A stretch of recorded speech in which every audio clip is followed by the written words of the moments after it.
The Chimeran threat began in Russia. The origin of the virus is unknown, but its effects were devastating and swift.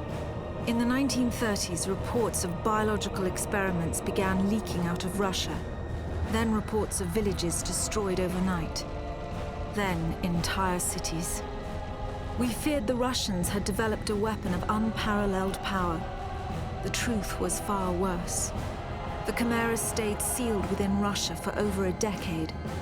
Then, in 1949, they launched an attack that overwhelmed all of Europe in a matter of weeks. For several months, we thought England was safe. But in October of 1950, the Chimera burrowed under the Channel. We had prepared for them, but in 3 months' time, the war was lost. We abandoned the cities to the Chimera and retreated to scattered military bases and outposts. The Chimera had won. On July the 11th, 1951, the Americans launched an assault on the eastern coast of England. On the second wave of that assault was a sergeant named Nathan Hale. The actions of that soldier have become a matter of both scrutiny and myth.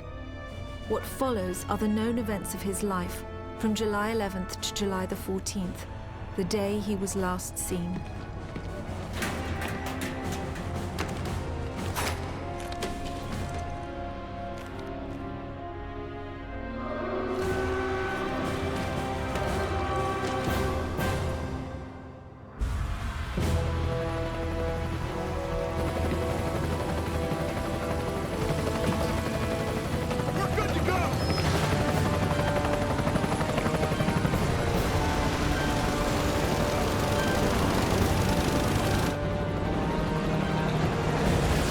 Soldiers had no idea what they would soon be facing.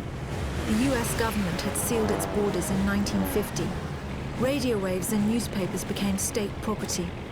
Only the highest levels of their government knew the truth.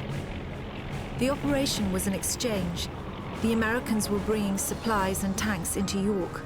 We were giving them our one secret weapon, something we could offer that they couldn't build themselves. I was the commander of the convoy team that was to meet the US soldiers. We were ambushed in Manchester on the way to the rendezvous. There was no way to warn the Americans. They were on their own in York, fighting an enemy they knew nothing about. We never learnt exactly what happened there. All we know is that Nathan Hale was the sole survivor. Go! Go! Go!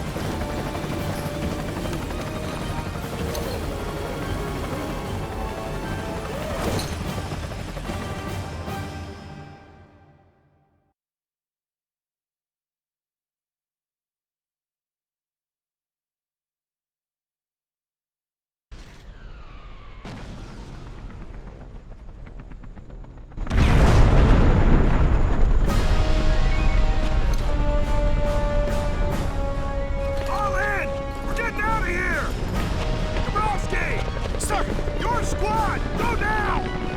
You're with me, let's go!